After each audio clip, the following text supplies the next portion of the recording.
L'effondrement de l'esprit humain, la science du burn-out dans la vie moderne. Regardez autour de vous. Ressentez la tension palpable. L'instabilité psychologique n'est pas qu'un simple problème, c'est la pandémie silencieuse du XXIe siècle, la source de la plupart des souffrances humaines.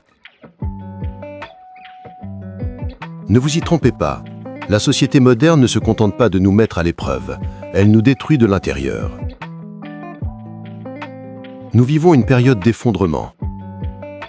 La santé mentale de chaque être humain est mise à rude épreuve. La politique est devenue un théâtre d'angoisse.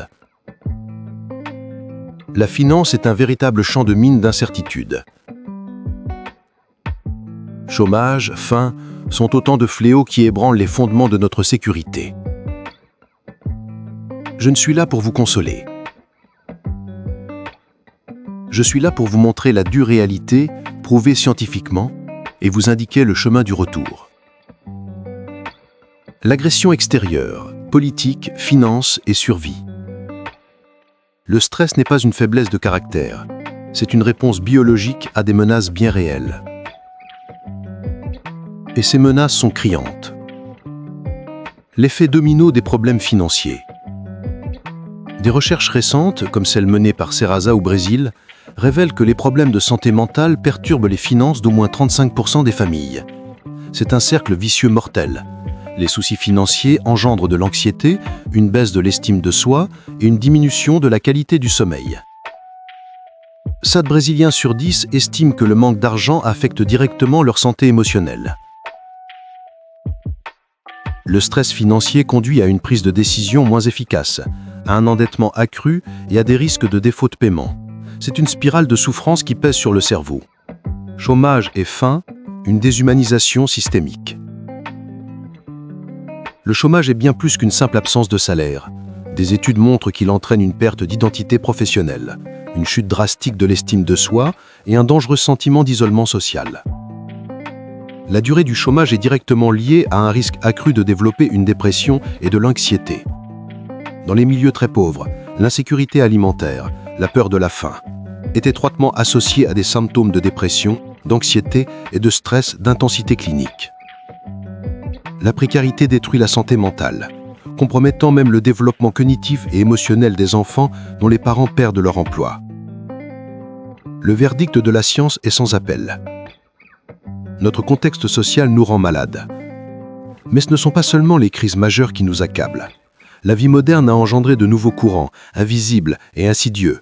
L'addiction à Internet, aux téléphones portables et aux réseaux sociaux. Dopamine et cycle de comparaison. Votre téléphone portable, votre compagnon de tout instant, est en réalité un facteur de déséquilibre chimique. L'exposition incessante au flux des réseaux sociaux provoque une décharge de dopamine à chaque notification, créant un cycle de dépendance comparable à une toxicomanie. Des études indiquent qu'un usage excessif est directement associé à une augmentation des niveaux d'anxiété et de dépression. Pourquoi ? Parce que nous sommes contraints à une comparaison sociale destructrice. Nous observons des vies parfaites mises en scène et ressentons une profonde dévalorisation de nous-mêmes et un sentiment d'inadéquation. La tyrannie des écrans bleus. Il existe un effet physique alarmant. La lumière bleue émise par les écrans inhibe la production de mélatonine, l'hormone essentielle à un sommeil réparateur. Résultat, des troubles du sommeil qui affectent la mémoire, la concentration et la capacité à réguler l'humeur. Un corps épuisé est un esprit au bord du gouffre. L'addiction à Internet n'est pas une exagération. Des études montrent une corrélation entre addiction et idées suicidaires chez les jeunes. La technologie qui promettait de nous connecter nous a en réalité emprisonnés dans une solitude bruyante. Vous connaissez ce scénario. C'est effrayant, mais ce n'est pas la fin. La même science qui a diagnostiqué le problème offre la solution. N'attendez pas de changement systémique majeur. Initiez dès maintenant la révolution de votre neurobiologie. Solution fondée sur des preuves pour un esprit menacé. La neurobiologie du calme. Respiration profonde. Ce n'est pas du mysticisme. Des études montrent qu'une respiration abdominale lente oxygène les cellules rénales et peut faire baisser la tension artérielle et réduire le cortisol, l'hormone du stress, en seulement 10 minutes. Inspirez lentement. Expirez 2 fois plus longtemps. Relaxation musculaire. Le stress contracte le corps et l'esprit. Pratiquez la relaxation musculaire progressive pour relâcher cette tension. Un corps relaxé favorise un esprit plus calme. La déconnexion numérique. Hygiène des écrans. La solution à la dépendance numérique n'est pas l'élimination, mais le contrôle de la consommation. Utilisez les principes de la thérapie cognitivo-comportementale et planifiez des périodes de repos sans écran. Activez le mode du pas déturbé sur votre téléphone la nuit. Remplacez les écrans par la lecture avant de vous coucher pour permettre à votre cerveau de se relaxer. Liens entretenus.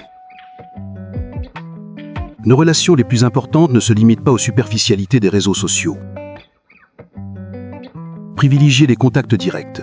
Un contact social de qualité est un puissant facteur de bien-être. L'effet biochimique de l'action. Exercice physique. C'est notre pharmacie interne. Une activité physique régulière, comme l'aérobic, réduit le cortisol et stimule la production d'endorphines, les hormones du bien-être, agissant comme un puissant antidépresseur et anxiolytique naturel. Méditation, pleine conscience. La science de la pleine conscience. Des études indiquent que la pleine conscience renforce la capacité du cerveau à réguler les émotions et réduit la rumination des pensées négatives. Il ne s'agit pas d'arrêter de penser, mais d'observer la pensée sans y accrocher. Nutrition et sommeil. Votre cerveau est le reflet de votre alimentation et de votre sommeil.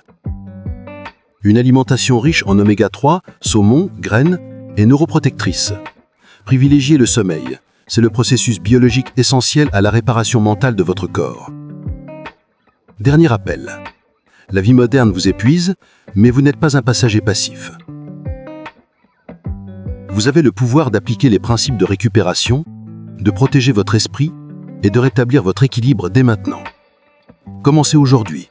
Respirez, déconnectez-vous, bougez.